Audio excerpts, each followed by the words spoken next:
미국의 2022년 4월 물가가 8.3%로 발표가 되게 됐어요. 근데 뉴스를 보게 되면 월스트리트 저널은 8.1%로 예측을 했대요. 근데 3월에 미국의 물가가 8.5%였죠. 분명히 물가의 급등세가 다소 누그러졌는데 월스트리트 저널이 예상한 8.1%보다 높았다고 시장에서는 야 이게 미국의 중앙은행이 물가 급등 현상을 제어하고 있는 중인데 제어가 안 되는구나. 시장의 예상치보다 얼마나 유명한 월스트리트 저널이 예상한 것보다 더 높게 나왔다. 이 공포가 증가되게 되면서 어저께 나스닥이 폭락했다라고 설명하고 있는 거죠. 자, 지금부터 굉장히 재미난 코미디가 지금 벌어지고 있다는 것을 우리는 눈으로 즐길 수가 있게 돼요. 자, 여기에 미국의 인플레이션율을 나타냈어요. 한국말로는 물가예요. 줄임말을 쓰지 않으면 물건 가격이에요. 물건 가격이라는 것은 물건 가격이 상승하는 조건은 수요가 증가하면 상승해요. 그리고 또한 돈의 가치가 하락하면 상승해요. 왜? 물가는 돈의 단위로 가치가 측정되는데 돈의 가치가 하락하면 물가가 상승해요. 왜냐? 1달러로 초코바 하나를 먹었는데 돈의 가치가 하락했어요. 같은 1달러를 돈의 가치가 하락한 뒤 1달러를 내밀었더니 초코바를 반을 분지르더니 반만 먹어라. 이렇게 내미는 사태가 발생이 된다는 거죠. 즉 물건 가격은 올라간 거예요. 그래서 미국 어느 국가든지 물가가 상승하게 되면 수요가 증가를 했거나 돈의 가치가 떨어졌어요. 근데 이 두 가지가 수요도 증가하고 돈의 가치로 떨어지게 된다면 일정 기간에 지금 미국 물가에서 볼 수 있듯이 일정 수준을 넘어서서 급등세가 나타나게 되는 거죠. 근데 보게 되면 지금 월스트리트 저널이 8.1%로 4월 물가를 예상을 했는데 8.3이 높게 나왔다고 공포감에 팽배하다. 미국의 중앙은행은요, 미국의 물가 급등세를 제어하기 위해서 아무것도 하지를 않았어요. 저희가 공개방송을 통해서 2021년 7월 방송에서 미국의 물가 급등 현상이 미연준 파월이 말하는 것처럼 일시적인 현상이 아니라 추세적으로 진행되는 것이다. 제넷 옐런도 여기서는 일시적이라고 말했지만 나중에서야 6% 넘으면서 급등됐대서야 그때 일시적이라고 말했던 것을 지금 후회한다 라고 말한 거죠. 그 과정에서도 후회하면 뭔가 액션을 보여야지 되는데 아무것도 하지를 않았어요. 이 미 연준은 2022년 3월에 와가지고 기준금리를 0.5%로 소폭 상향을 한 게 다예요. 즉 기준금리만을 이렇게 보수적으로 올렸다는 것은 물가를 통화정책적으로 제어할 의지가 있다는 것만 표명을 한 것이지 적극적으로 제어에 나선 건 아니죠. 2022년 5월 1주차가 되어서야 미국의 중앙은행은 기준금리를 1.0%까지 다시 상향을 하고 경기를 부양하는 과정 속에서 시중에 우량채권을 매입하고 보유하고 있었던 보유자산 규모가 일정 수준을 넘어섰고 이 보유하고 있었던 보유자산을 매각하는 대차대조표 축소를 6월 1일서부터 진행하겠다고 발표를 하게 된 거죠. 기준금리도 올리고 보유하고 있었던 채권을 시장에 매각하면 이 채권의 가격만큼의 미달러 유동성이 사라지게 되는 거죠. 즉 적극적으로 통화정책적으로 미국의 물가 급등 현상을 본격적으로 제어하기 시작한 것은 5월 1주차에서야 발표가 됐다는 거예요. 그러면 3월에는 기준금리를 그냥 0.5%를 올린 것뿐이 하지를 않고 물가 급등세를 제어할 의지가 있다는 것만 표명을 한 거죠. 그랬는데도 미국의 물가가 8.3%로 떨어진 게 용한 거죠. 내가 지금 물가 급등 현상이 나오잖아. 형이 그동안 좀 바빴어. 그리고 형은 이게 일시적이라고 자꾸 바이든 정부 쪽에 있는 옐런하고 걔네들이 말해갖고 형은 어쩔 수 없이 일시적이라고 그냥 믿은 거야. 근데 와보니까 말짱황이 돼. 트럼프 때가 더 좋았던 것 같아.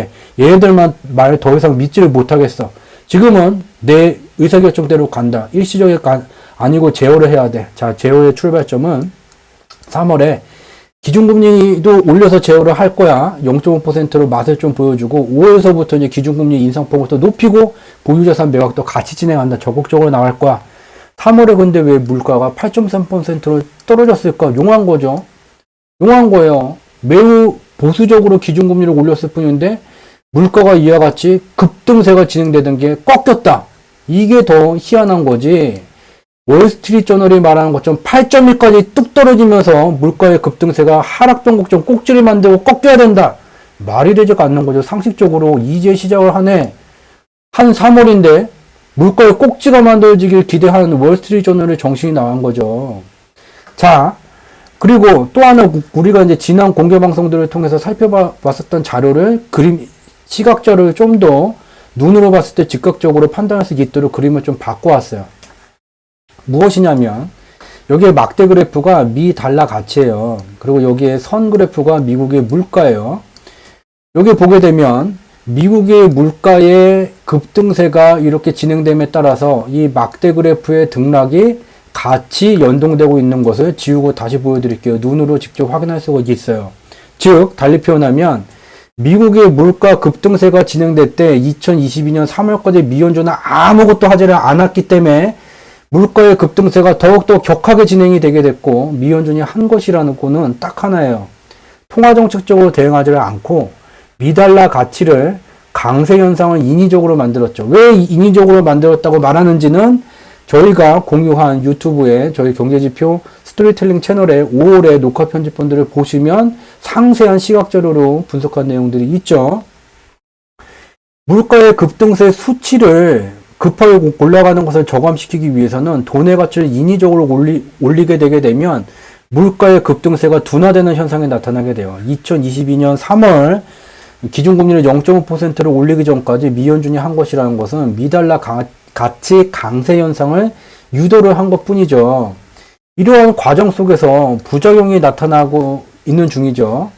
자, 미 달러 선물의 상승세가 2021년 5월서부터 진행이 되기는 했죠. 이러한 기간 동안에는 2022년 초반까지는 1월까지는 러시아와 우크라이나의 전쟁 때문에 에너지 부문 원유 가격의 상승세, 특히 2022년 2월 24일 러시아와 우크라이나의 전쟁이 발발한 다음에는 가격 상승세가 원유가 더 급하게 진행이 되기는 됐지만 미달러 가치가 매우 과도하게 급등하는 현상이 나타남에 따라서 미달러의 단위로 가치가 측정되는 가격이 올라갔을 뿐이 없는 원유 선물 가격이 꼬꾸라지는 현상이 나타나게 돼요.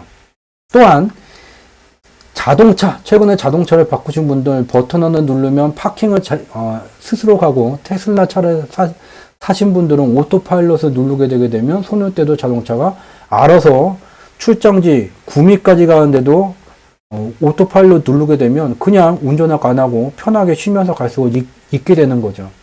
2025년이 되게 되면 완전 자율 주행차의 시대가 열리게 되게 돼요. 운전자가 필요가 없어요. 이 완전 자율 주행차라는 것은 인간이 보고 듣고 맛보고 씹고 밟고 싸우고 창문 열고 욕하고 모든 것들을 센서가 다 대체를 하게 돼요. 물론 자동차가 옆에 차한테 욕하는 기능은 아직 안 들어갔지만 인간이 하는 모든 짓들을 센서를 통해서 다 처리를 하게 되고 수많은 센서들은 기판에 연결이 되게 되고 또 여기에 수많은 정보들을 처리하는 GPU 등이 GPU 플랫폼들이 달리게 되게 돼요. 즉 반도체 수요가 폭발적으로 증가됐을 뿐이 없는 거죠.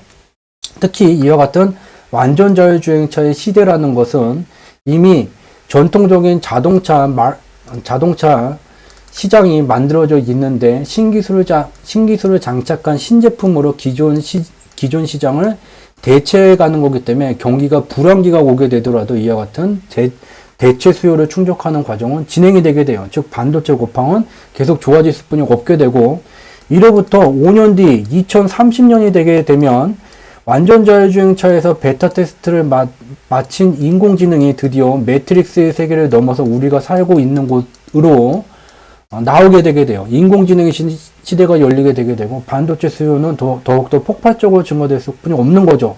이와 같은 반도체 업황인데 가격 상승세가 진행이 되다가 언제부터? 미달러 가치의 매우 과도한 오버슈팅 현상이 진행되는 기간서부터 얘가 꼬꾸라지는 현상이 원유건 반도체건 금융시장에 또 일부 경제지표에 국한되는 게 아니죠. 미국의 무역 수지예요. 수출하고 수입하고 그 수지 타산. 계속해서 미국은 적자를 만들어 왔는데 이 적자폭이 더 격화된 게 언제부터? 2021년 5월이 넘어서면서 무역 수지 적자폭이 폭증하게 됐고, 미국의 기업 이익의 상승세도 둔화된 게 미달러 가치 강세가 매우 과도한 수준까지 올라가면서 이와 같은 현상들이 나타나고 있는 거죠. 즉 우리가 알 수 있는 것은 미달러 가치 강세 현상이 너무도 과도한 수준까지 와 있고, 특히 6월 1일에 미연준의 대처대조표 축소가 진행되기 전까지 피날레 마지막 꼭지를 만드는 화려한 미달러 강세 현상이 진행됨에 따라서 미달러의 가치로 미달러의 단위로 가치가 측정되는 미국 경제의 주요한 경제 지표들, 금융시장의 주요한 금융상품들의 실적 둔화 또는 하락세가 지금 격화되고 있는 중이죠. 그래서 보게 되면 우리가 이제 이러한 상황이 진행되는 과정 속에서 본 얘기로 돌아가게 되면 미국의 물가가 왜 4월에 8.3%로 미 연준은 기준금리를 0.5%로만 설정했을 뿐 적극적인 물가를 잡기 위한 통화정책을 3월에는 실시를 안 했는데 왜 8.3%로 떨어지게 됐을까? 첫 번째는 이 물가 실적의 둔화세를 만든 것은 우리가 여기서 봤듯이 주요한 미달러의 단위로 가치가 측정되는 것들의 실적 둔화세를 만든 매우 과도한 미달러 가치 강세 현상 때문이다. 두 번째는 미연준이 기다리고 있던 지표의 변화를 우리는 확인할 수가 있는 거죠. 미국은 현재 실물 경기의 개선세가 강화됐을 뿐이 없는 조건에 들어와 있죠. 공개방송이라 다는 공유를 못하더라도 그런 조건에 들어와 있어요. 미국의 물가와 관련돼서 정책 실수를 하기는 했지만, 선제적인 대응을 하지는 못했지만, 미국 경제 조건은 매우 강력하게 개선될 수 있는 조건 속에 들어와 있는 거죠. 그리고 미연준이 기다려 오던 변화가 나타나고 있어요. 미국의 실물 경제의 개선세가 지속되게 된다면 미국 경제의 부가가치를 만드는 주체인 미국의 기업들의 이익이 증가되게 되고, 기업들의 이익이 증가되게 되면 산업 생산이 증가되게 돼요. 기존에는 미국의 기업 이익이 증가됨에도 불구하고 산업 생산 실적이 침체세를 나타나게 됐지만 2022년을 초를 기점으로 얘가 증가세로 전환이 되게 된 거죠. 즉 이전보다 공급하는 물량이 더 많아지게 되게 되면 굳이 미연준이 매우 적극적이고 가혹하게 기준금리를 올리지 않더라도 수요와 공급이 서서히 충족되게 되게 되면서 물가가 꺾이게 되게 돼요. 그렇지만 월스트리트저널이 말하는 것처럼 다음 달에 바로 피크가 꼭지가 만들어지면서 미국 물가가 꺾이지가 않아요. 역사적으로 물가의 급등세가 나타나게 되면 적어도 수개월 동안 점진적으로 상승세가 둔화되다가 그 뒤에 점진적으로 하락 변곡점이 만들어지면서 꺾이는 거지, 월스트리트저널이 가정하는 것처럼 바로 저번 달에 꼭지 끝 이런 식으로 진행되지가 않아요. 왜냐? 정책이라는 것이 새로운 정책을 만들게 되면 이게 실물 경제에 녹아들게 되고 실물 경제의 변화가 나타나기까지 경제 지표를 확인할 수 있는 것이 적어도 3개월에서 6개월 정도는 걸리게 되게 되고 보통 1년여까지 걸리게 되게 돼요. 그래서 물가의 급등세를 제어하는 정책이 2022년 3월서부터 진행이 되게 됐다면 적어도 3개월 뒤인 2022년 6월 1일에 또 미연준은 대처대조표 축소를 진행한다는 거죠. 절묘하게 3개월 뒤의 시점서부터 이와 같은 물가를 제어하는 정책을 더 강화를 하는 매우 치밀함을 보여주고 있는 거죠. 그렇기 때문에 강조하는 바는 월스트리트저널이 말하는 것처럼 바로 물가의 피크아웃이 만들어지는 적이 한 번도 역사상 없었다.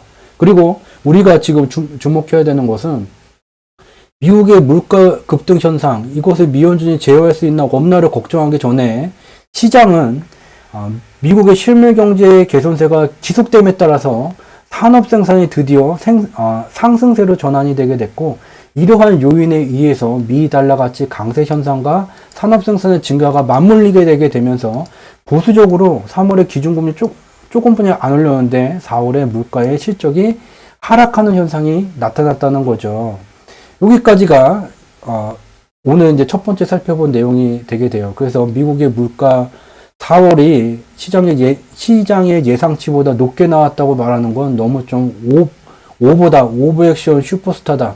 아무리 유명한 곳에서 떠들던 말던 거는 매우 상식적으로 적극적인 미연준의 고물가 제어를 위한 정책은 5월서부터 시작이 되는 것이고, 또한 정책이라는 것은 성과가 발휘되기 위한 가장 짧은 기간이 3개월이다. 3월에 기준금리를 쬐깐이 올리게 됐다면 이 효과가 확인되는 것은 적어도 6월 정도는 가야지 된다는 거죠. 그렇기 때문에 자꾸 미국의 물가가 4월 뒤에 또 다소 올라가거나 그런 결과가 나오더라도 그것이 큰 문제가 되지 않는다는 것. 그리고 미달러 가치 강세 현상 때문에 금융시장에 교란이 나오는 것도 6월 1일 미 연준의 대체대조표 축소가 진행되게 되면 안전자산에 들어가 있던 투자 자금들이 대규모로 이탈되게 되는 현상이 나타나왔다. 역사적으로 나타나왔다. 공개방송이라 그 그림자를 가져다가 보여드리게 되면 더도 말도 더 설명할 필요도 없고 딱 가져다 쓰기는 좋겠지만 그렇기 때문에 공개방송에서는 공유를 못한다는 점 좀 양해의 말씀드릴게요. 이와 같이 두 가지 요인에 의해서 물가 급등세가 매우 보수적인 대응을 했을 뿐인데 3월에 매우 보수적인 대응을 했을 뿐인데 이전 실적보다 낮아지는 현상이 발생되게 됐다. 걱정할 상태가 아니다. 그렇지만 뉴스에 저와 같은 공포감을 자극하는 뉴스가 나오는 이유는 2022년 5월은 마지막 미달러 선물 매수 포지션 수익 확정으로 미달러 가치 더 띄우고 미달러의 단위로 가치가 측정되는 금융상품들에 걸려져 있는 가격이 떨어지면 돈을 벌게 되는 선물 매도 포지션의 수익 확정이 기간이 진행되게 되면서 공포심을 폭증시키고 있는 중이기 때문이죠. 경제지표 스토리텔링에서 진행하는 매주 화요일 목요일 밤 10시에 진행하는 공개방송 바무리진 그대 외에 추가적인 경제지표의 원인과 결과 분석 내용을 확인하실 수 있는 추가적인 채널을 좀 설명을 드릴게요. 저희 유튜브 채널 외에도 저희가 운영하는 카페가 2개가 되게 되고 블로그가 하나가 되게 돼서 총 3개의 채널을 추가로 운영하고 있는 중이죠.